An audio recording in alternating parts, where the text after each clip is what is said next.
That was amazing, Nandini. Thank you. Very much. আমি বাংলা ভাষায় বলছি অশেষ ধন্যবাদ অসাধারণ ভাবে প্রজেক্ট করলে Did you understand? That's I'm so honored. So beautifully you took us through. And actually Bengali I hear it all the time from my students, but my mother-in-law is Bengali too. So enough reasons. So although I don't speak, my mother made it a point that I learn Bengali so that I can. She says that all the best literature are written in Bengali. So I learned Bengali language in order to read a few books. Then I forgot, of course. It's very similar to the Oriya language also in many ways, I suppose. The way it's very lyrical. So Nandini, since we are at this, and I know we'll not get an opportunity again, it'll be nice for us to have a bit of insight about. It's a bit personal, these questions. One is, of course, have you ever met Kay? And if so, I believe there have been 2 instances you've met him, right? So can you just tell us something about the experience of meeting Kay, however brief it was? I'm not going to say that's a good question, because we just discussed that if the question is a bad question, we say that's a good question. Okay. Actually, I met Kay 3 to 4 times, maybe 3 to 4 times, I think. But most of the times we met him in a general public talk or not discuss in public talk. But once we had a personal meeting with him, with my family, with my dad, mom, and my brother were there. I wasn't married. This was at Pupul Jayakar's place? In Pupul Jayakar's house, yes. Where is there too? I got that. Yeah, I've been researching a lot about you. And that was a very interesting meeting, because at that point of time we had something very important to our family, and we discussed. When we stood up to take leave, my mother and my brother, they bent down to touch his feet. So I was also going to do the same, and he was saying, no, don't do it. And my father said, Nandini, don't do it. I stopped. Then he asked me, are there a lot of trees in where you live? So those days, I was like, when he said trees, immediately the picture of trees arose in my mind, and I could see a lot of tall trees in our ancestral houses backyard. I said, yes, there are a lot of trees. Then you know what happened? He looked into my eyes and said, we are going to meet again. I said, yes. But absolutely, we had no idea where we are going to meet or why should we meet.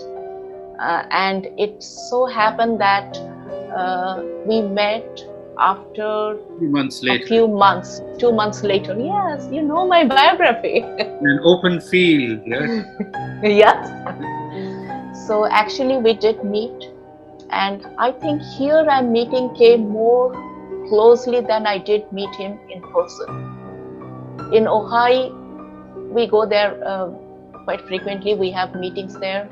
We also have a meeting with the Ojai group in my house here regularly.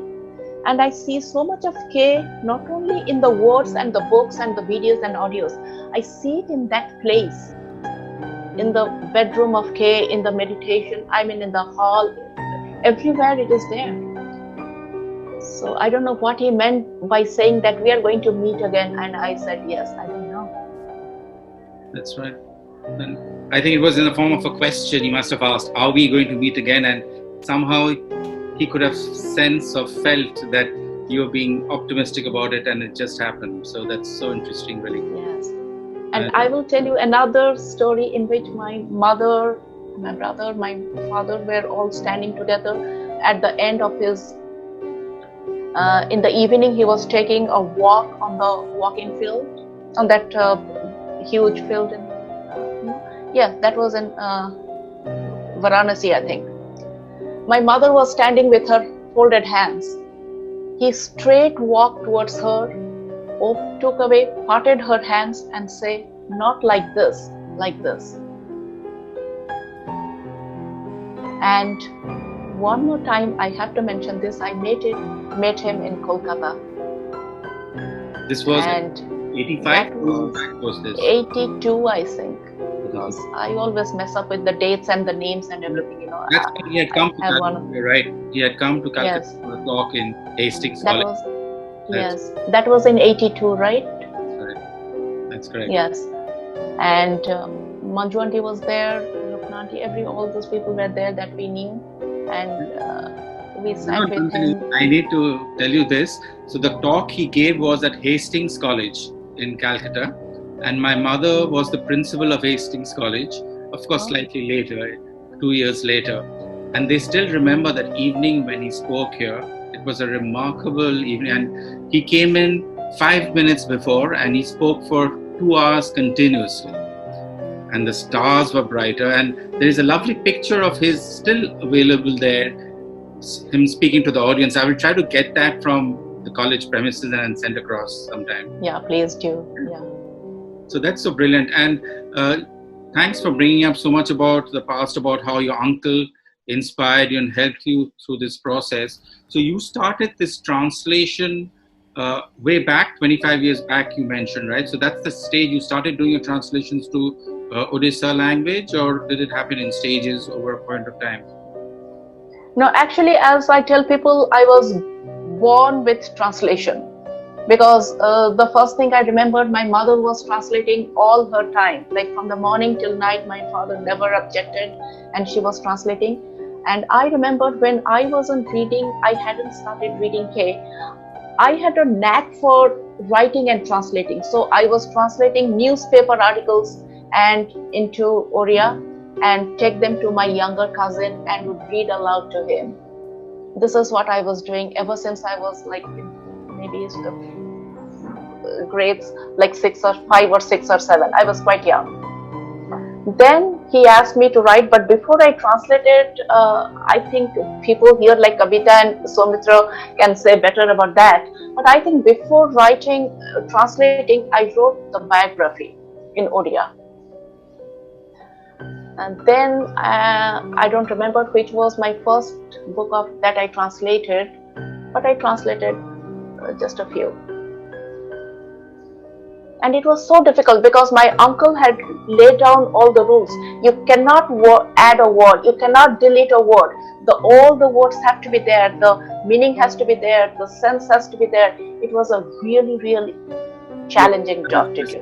For languages, so that's why I suppose English language is what you are now. You're teaching English in California, in LA. You're a teacher of English, right? How brilliant is that? So I'm teaching English. I studied Odia and I also studied Sanskrit. Okay. I studied Hindi, but I forgot that. I can speak Hindi, but I don't think I'm so very fluent in Hindi. And now you're doing Bengali for the last. How many years are you married now, Nandini? I think my husband can answer that question. He's here. So that's the number of years you're learning Bengali now. That's what I'm just trying to get at. We got married in 91. So it's a long time you're speaking Bengali. How lovely.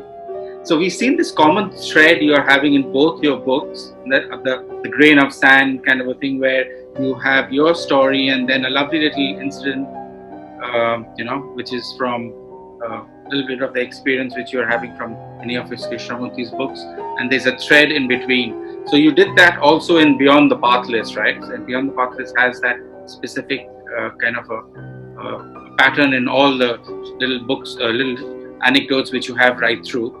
So that gives so much of insight and relevance in what you're trying to bring across through real life incidents, which is again so extraordinary, because when we are reading K in the abstruse world of what he's trying to express and what we are trying to interpret, without a cohesive correlation between real life incidents. Though very often we try to get those imagery on, but since you have this through your books, it makes it so much easier for the reader to get a bit of understanding as to even these 5 little incidents you just gave us through. There are different, it's so diverse and different set of emotions which is happening through everyday lives, but we identify or relate or get to understand beyond what we read and express in the normalcy. So I'll request anybody else who are participants here, please welcome to ask questions. All you do is unmute yourself, and I'm sure you'll be able to, keep it as brief as possible so that Nandini can address it. You can ask anything. It's related to the books. You can ask anything about her, about why she's fascinated with Kolkata and our foundation also. I think I'm more fascinated after seeing all of you guys. Yeah, so thanks to Kamalji, all of this is happening really because it came as a spark of.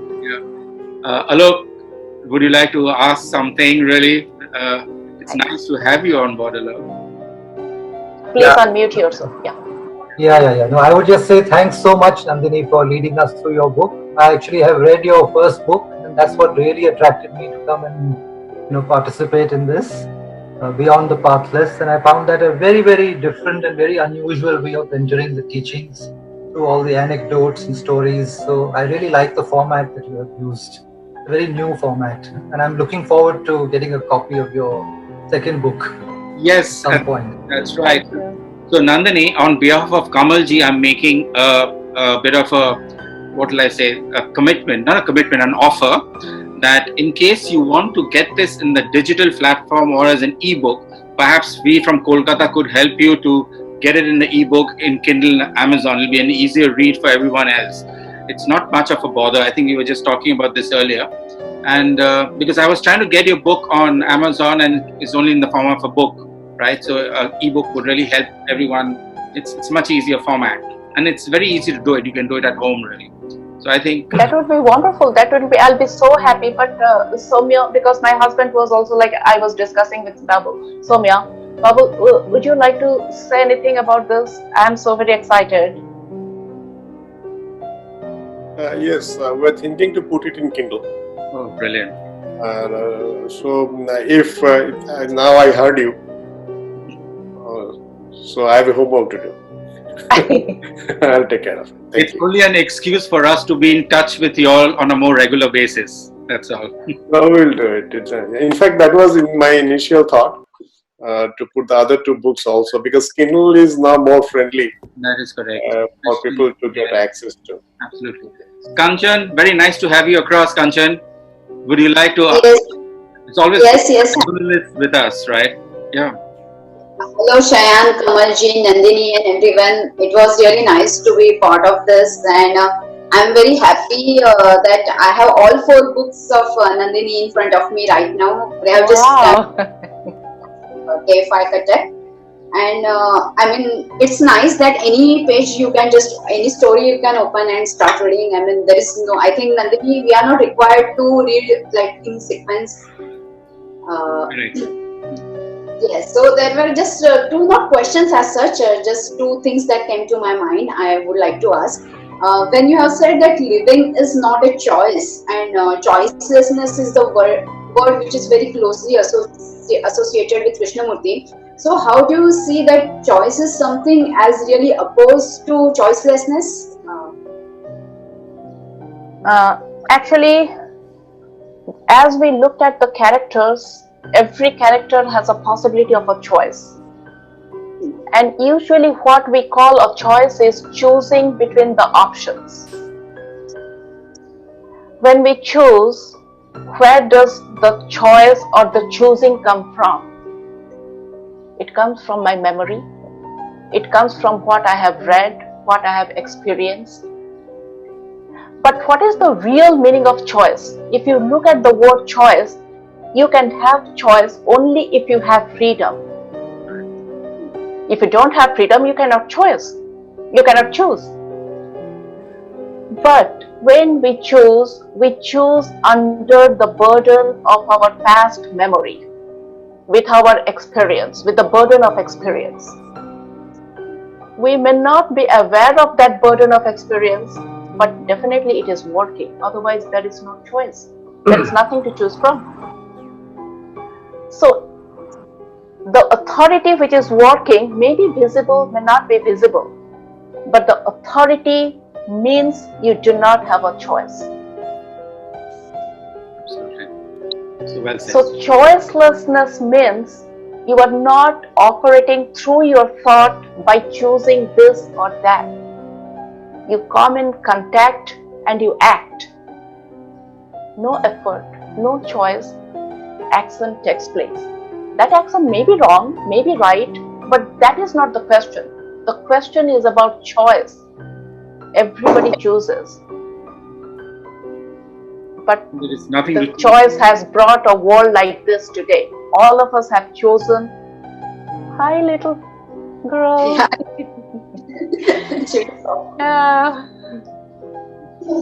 Who leaves a mom's side on a Sunday morning? You have done the right thing, baby. Chaitanya. Nandini, what to say that to all KFI. Kamal I used to tell Kanchan's daughter, when I met her in Rishi Valley, I used to tell her that I'm going to take admission in your school. And she would run. And she told Kanchan, one night she told Kanchan in Rishi Valley, can you tell this old man this school is only for children? Okay. Hello, Kamalda. Hello. Yes, Prabhatji. Are you? Are you audible? Yes. Thank you, Nandini Di, and also Sudeshna Di. I have already read your book 3-4 years back and enjoyed your book Beyond the Pathless. I'm just recalling the one story after listening to our all story, and which you have mentioned in your book. There is a theory, Lawrence Hallberg's theory in psychology, and he developed the moral development of students or children. He developed 6 stages of moral development, and actually he used one story. That story is very small, I want to mention, because I correlate your book and that story and his theory. That story is actually Lawrence Hallberg developed his moral development theory based on that story. A woman was near death from cancer. One drug might save her, a form of radium that a druggist in the same town had recently discovered. The druggist was charging $2,000, 10 times what the drug cost him to make. The sick demon's husband, Henge, went to everyone he knew to borrow the money, but he could only get together up about half of what it cost. He told the druggist that his wife was dying and asked him to sell it cheaper or let him pay later. But the druggist said no. The husband got desperate and broke into the men's store to steal the drug for his wife. Should the husband have done that? Why do you think so? This is the story, and Hallberg asked several questions from several children, and he developed 6 stages of moral development. So, just I want to say one line that I hope your book will help to come out from dilemma of life. And the second request is because your book can be used in universities or at in schools. So try to translate it in Hindi also. I think it will help the students. That's insightful. I'm sure Nandini will keep that in mind. That was a big thing. I think Mark Lee also made the same suggestion. He was very interested for introducing this book to in America, like Oak Grove School, and then the COVID thing arrived, and I don't know what happened to that. And that was also the news in some of the Indian Krishnamurti schools. They think the book is quite appropriate for the children, particularly. Yeah, because Nandini, मैंने एक चीज देखा है. I think you can understand Hindi. and I can better express in Hindi कि university level पे कृष्णमूर्ति की पहुंच बहुत कम है, especially in Indian universities. One university, North Bengal University, is available at university level or in course curriculum. But we should try to bring Krishnamurti at university level. I think we should try. It will help. Chaitanya, would you like to ask some questions? You've been quiet today. You'll have to unmute yourself, Chaitanya. I'm just listening. I was looking at the two pictures on the wall behind Prabhat. So I found them very interesting. Muhammad Rafi and Einstein. You said they're both together. That's right. Yeah. No, I don't have any questions to ask. Yeah, I don't have any questions. I'm just listening to all of you. Thank you, Sayan. Thank you, Nandini, for your presentation. There was just one statement that I read, that living is not a choice, something to this effect, that living is not a choice, but observation of life is a choice, something to that effect. Yeah. I don't know whether I'm quoting it correctly, but something like that. I mean, if you have time, just throw some light on that. So it says that living may not be a choice, but observing living is a choice. That is, I think that is the only choice we have, because all other choices are coming from our background, from our culture, from our memory, from our generations of human repetitive habits. The only choice we have, we observe what is happening or we don't observe. So observing what is happening, living, what is happening is living. So observing living is the only choice we have, nothing else. All other choices are not out of freedom, they are out of authority, hidden authorities. Thank you for that. Sharad, would you like to ask something? Sharad on? I have a familiar face here, Sayan.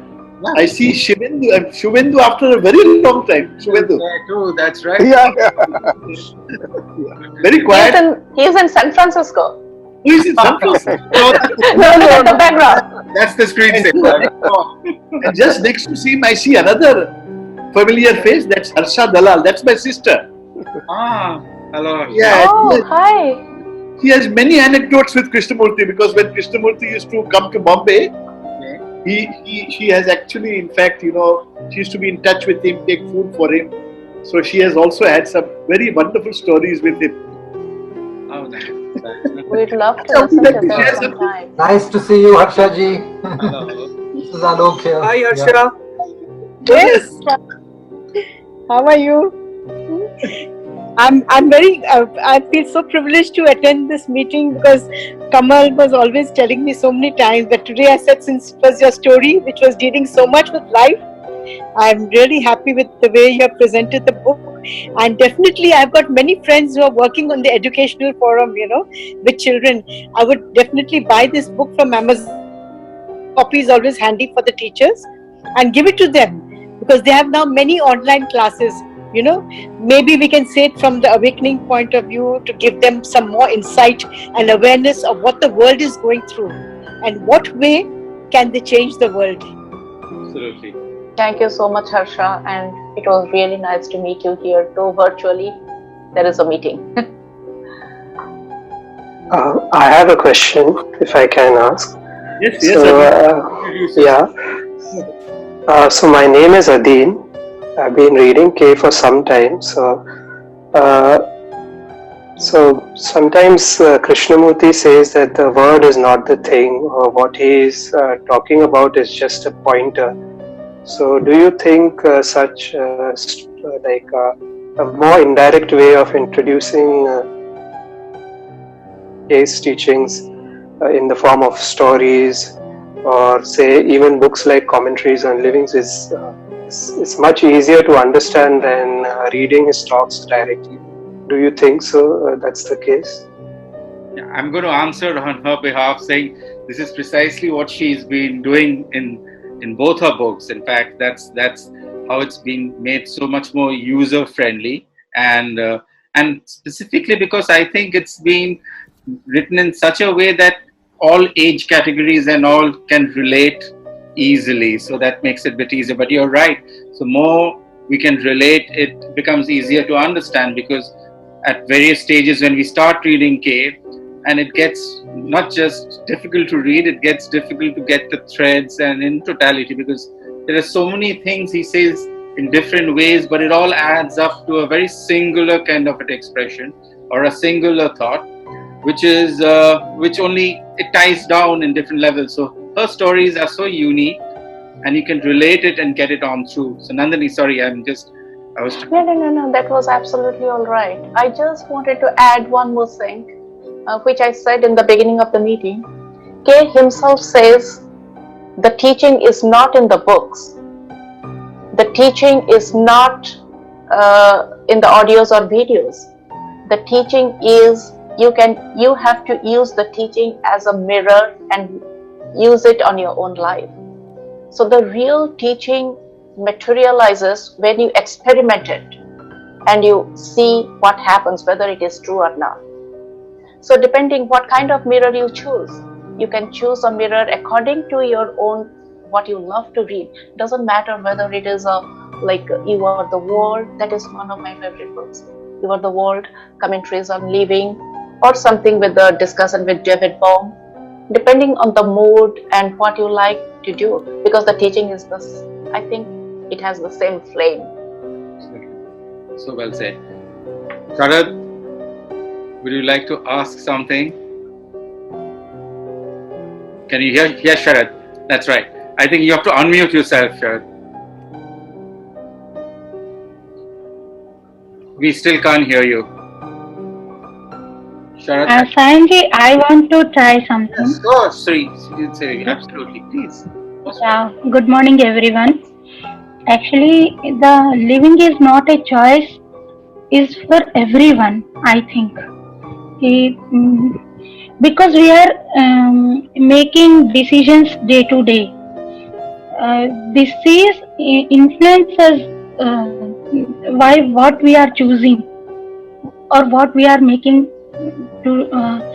I am saying it in Hindi कि जो भी decisions हम लेते हैं, इसको हमारा जो construct है वो उसको अफेक्ट करता है, और many times we didn't want to make that decision but we don't have the choice, so we did. So it's not on your stories only, it is in our lives also. We are making those choices which we don't want to make, because we don't want to fight with society, because we don't want to make मतलब मैं ज़्यादा challenges नहीं चाहिए मुझे life में. I don't want to fight with my parents because क्योंकि वो agree नहीं करते हैं कि आपके घर में कोई पूजा ना हो और कोई something as they want to. Everyone want to influence us, और हर कोई चाहता है कि हर कोई उनके जैसा जीवन जिए, and this will make more struggle to me sometimes. Sometimes नहीं, always. And I'm living nowadays in conflict basically, what to do and what not to do. If I do what I want to do, it makes conflict for others, and if I'm doing that which others want to do, and it makes for me too uncomfortable. So this is also a what to say, not a problem or get to confusion or all these things. So your book's title is very good, because I am not read that book. Just now I ordered the book and I will try to read, and will be try to write a small summary on that. Thank you. This is I want to share with you. Thank you. That's nice. Thank you so much. Yeah. Nirendru, I'm slightly biased because I've seen the IBS behind you, and I can't tempt myself from asking you to sing words. No, actually,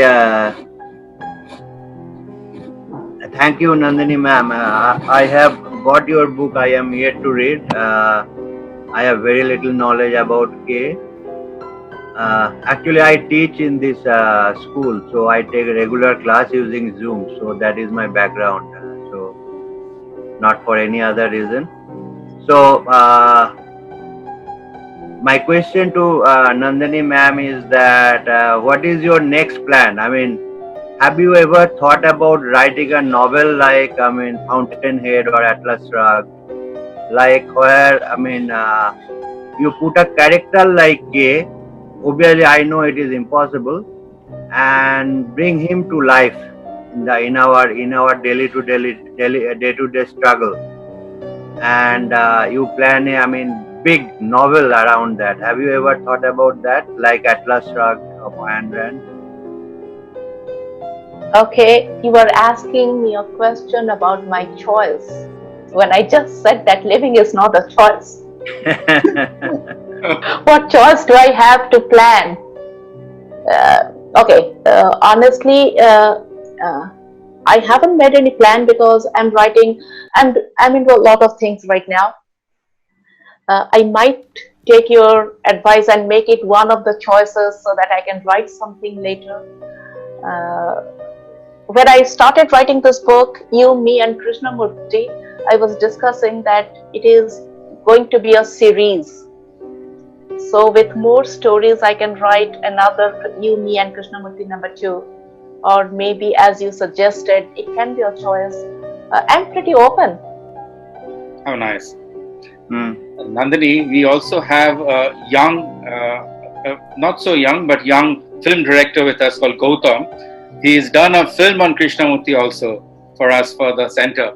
So Gautam, would you like to ask a quick question? Anything which is real brief? Anything which you think you need to ask? Well, Nandini, first, yeah. I'm audible? Yeah. Yes, absolutely. Yeah. Nandini, this is Gautam from Kolkata. I'm not young. I'm 55 years, young. So I must say, this is your plot and especially the characters is very intriguing. And I was thinking back of my mind, if I am able to come up with some mechanism or some idea to making a few short stories around with your these stories.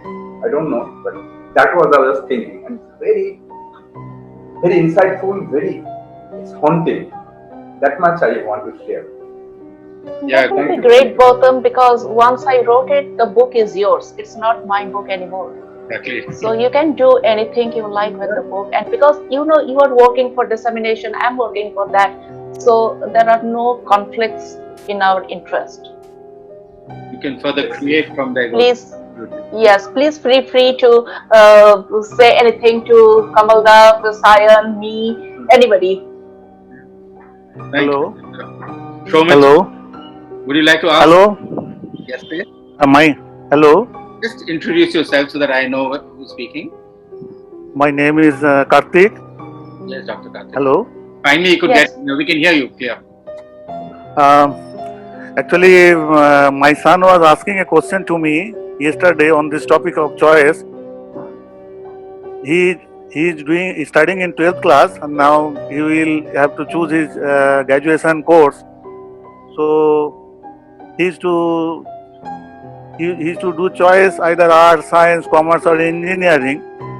So what you say that a human being is already conditioned, so there is no choice.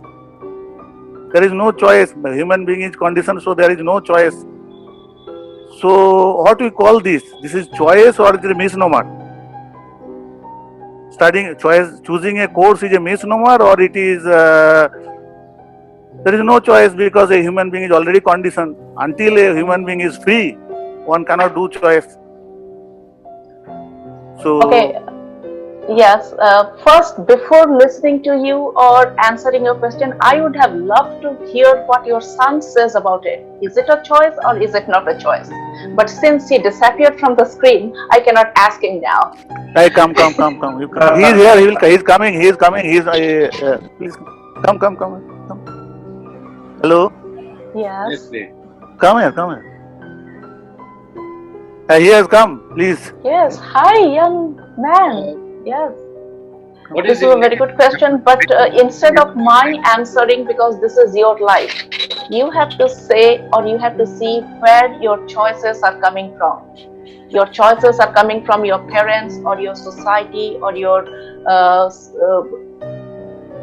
your exposure to what happens when you take this course or that course. So you have to answer this question. This is your life. Your answer is the best answer.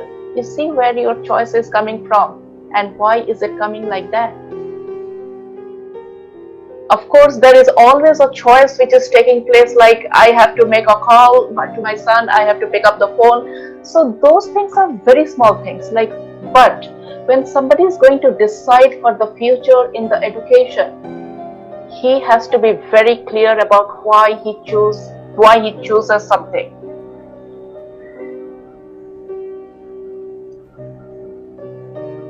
So what do you think? What is your choice?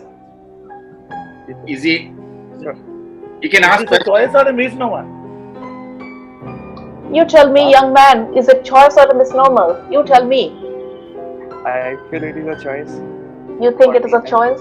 Okay. So when you get into a bus and the bus is almost empty, you think, where am I going to sit? Here, there, in the front, in the back? Is that a choice?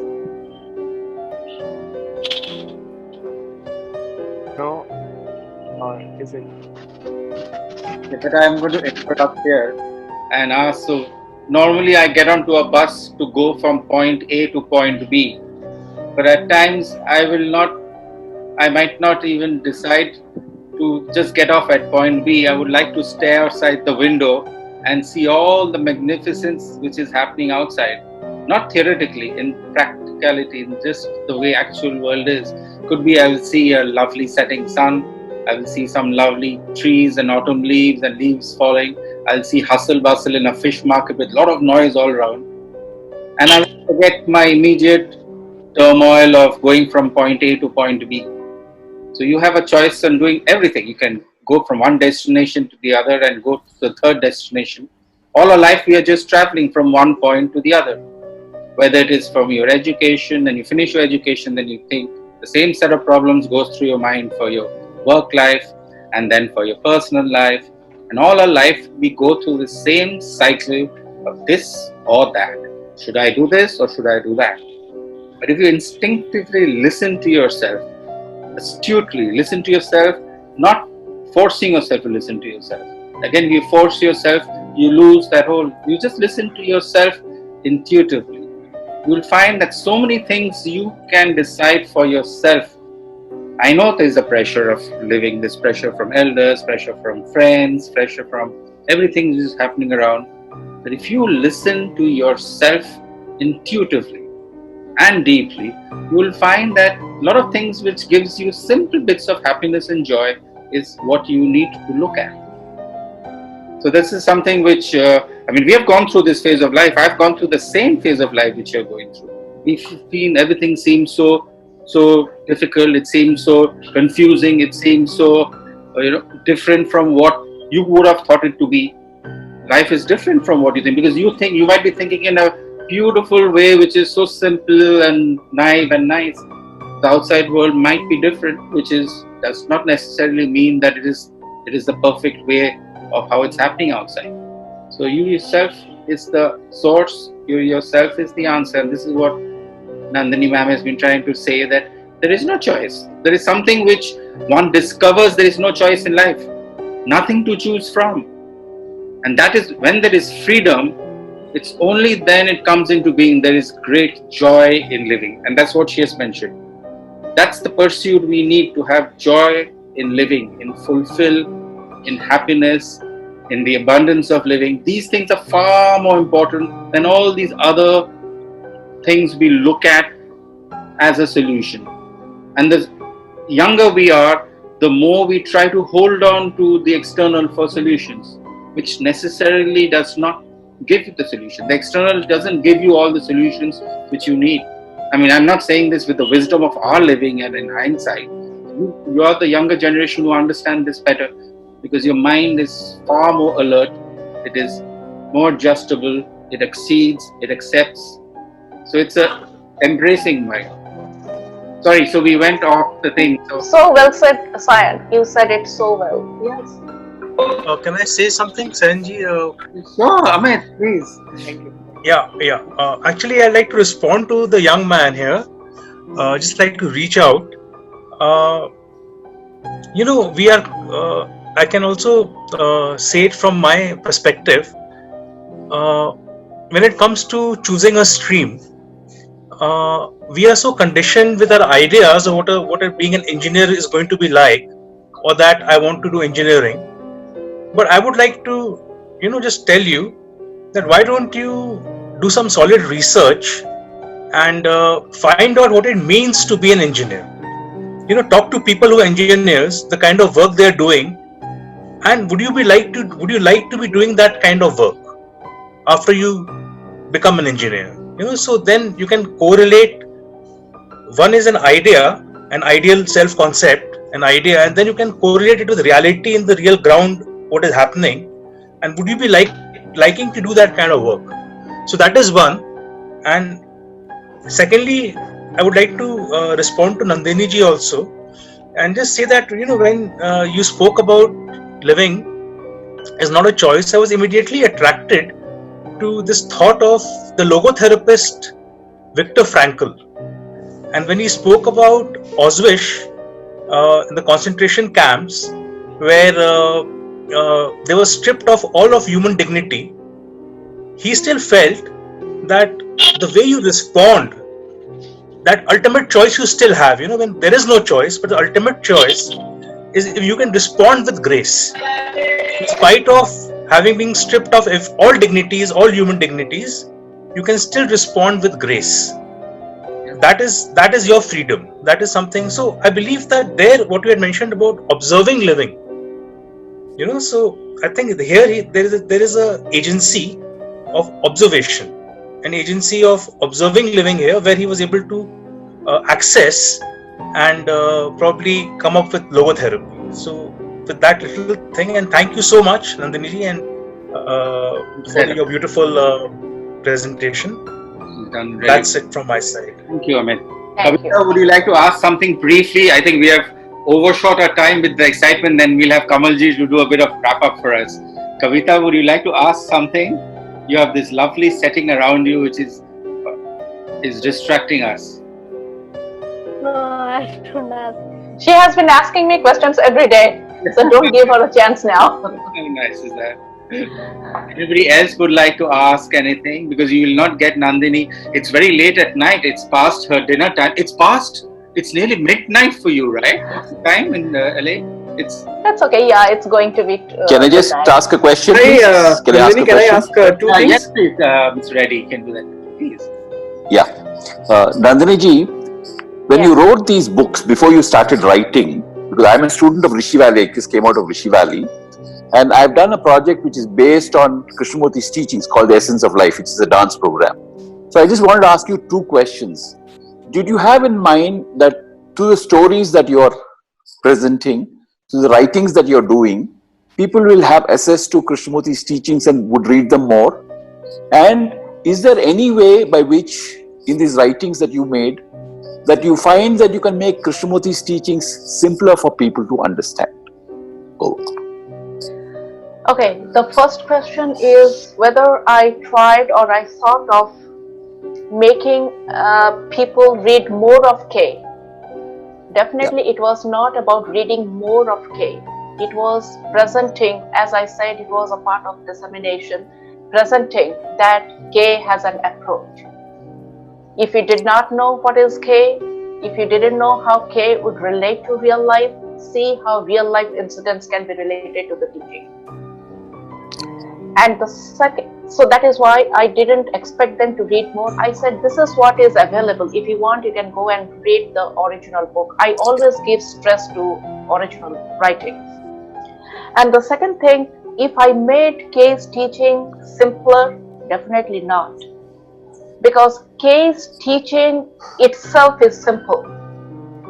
what I tried to show in the book, in the stories, is there is a deep relationship between human life, your life, my life, everybody's life, with teaching. If you haven't seen that, looked at that, then see it. Maybe you will pick it up and you start your own journey on the basis of the teaching. Oh, well said. Thank you. Thank you. Thank you for that. Kamalji, would you like? Hi Nandini, can I ask just two questions? This is Shomo. Yeah. Yeah, you just mentioned that when you met Krishnamurti first time, then he was, I think, referring to the lot of trees. So what he exactly said in his first meeting with you? I mean, what was that? I mean, just that beautiful instance. What was that beautiful instance? He talked a lot about our family. He spoke to my father, mother, brother, and myself. He asked me what I was doing. And when I said I had just joined, I had passed out from college and had just joined a private college as an instructor teacher. And he said, you are a lecturer, so one day you are going to be a professor. So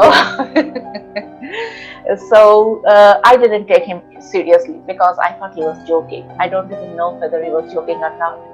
Then he asked me, I certainly remember about these trees, because he said, do you have a lot of trees where you live? But I think now it makes more sense that I live with a lot more of trees and real big, huge trees, tall trees, than I used to live when I was living in India. So I don't know, we can give it a little bit of imagination and say it was prophetic. Or we can say, no, he was asking about my house and because he was so fond of trees. So that is a question I can never answer, what he meant by asking those about the trees and why he asked. And another thing, Nandini, I would like to ask, I would like to ask you one example, and can you please interpret the choicelessness in this regard? Say, we are in some friends association and someone is offering you a glass of alcohol. So the choice comes whether to accept it or to reject it. And similarly, we have in our life such instances where we have to make our choice. So how do you interpret or relate choicelessness with these kind of instances? Soumya, I look at it very, very simply. First, I ask myself, what is the meaning of choice? Choice is a type of thought, thinking. This, that, why that. So this all involved choice. Now that is why I asked one of the questions, what is the beginning of thinking or thought? What is the platform from which all thoughts arise? And what is the platform? Memory is the platform. Conditioning is the platform. When memory and conditioning, they work hand in hand, you have something called an option or a choice.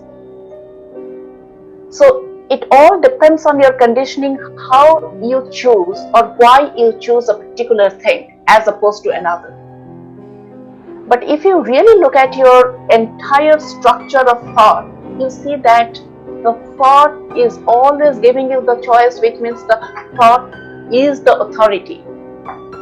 So you are never choosing, you are only reacting and responding according to your culture, personal, individual, as well as general.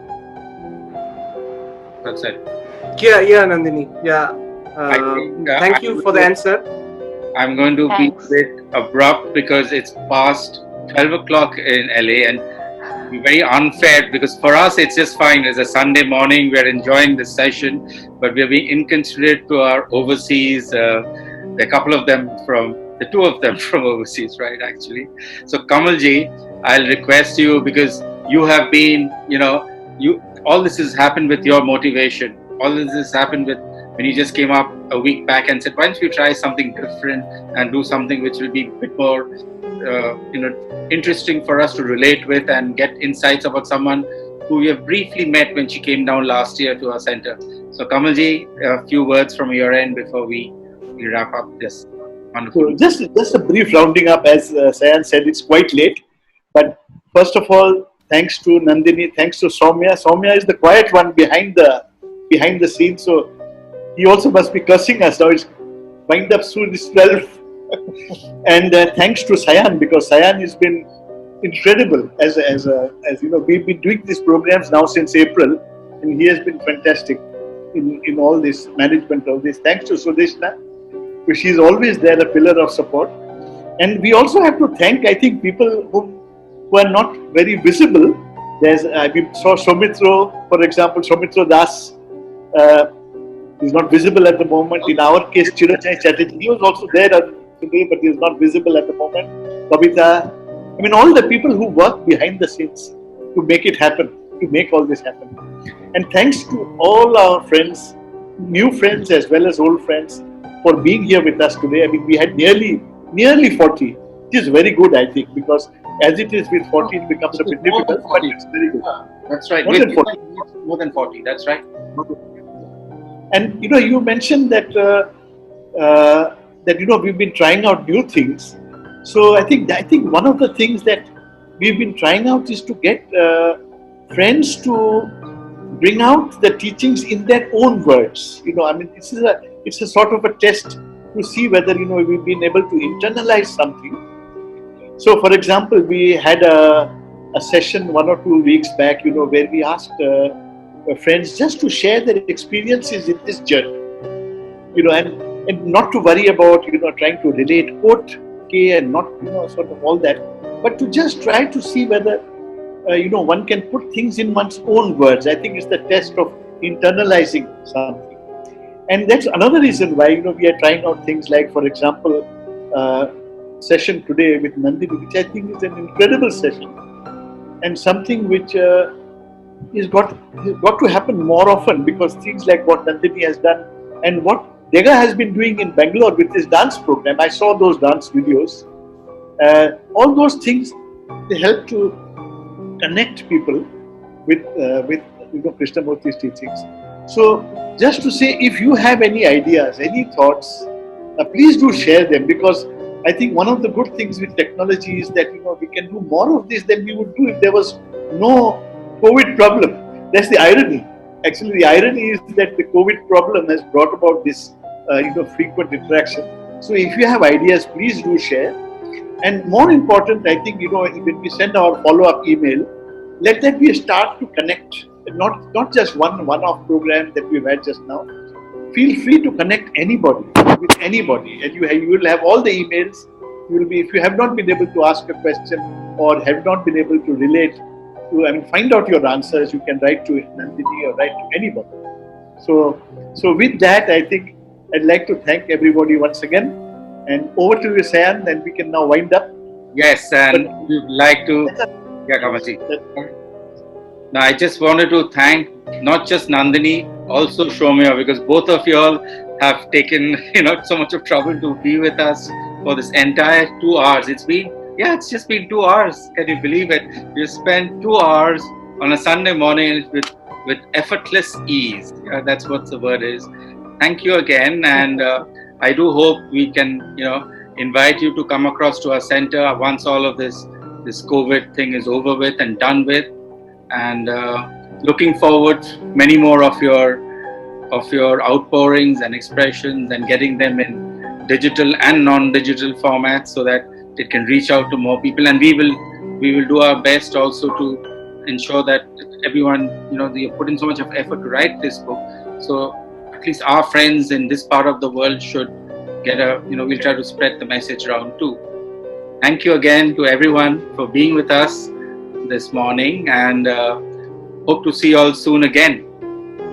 Thank you so very much to be with me, and I really appreciate. Thank you. Thank you. Thank you. Have a good day. Thank you. We need more this kind of session. It was excellent.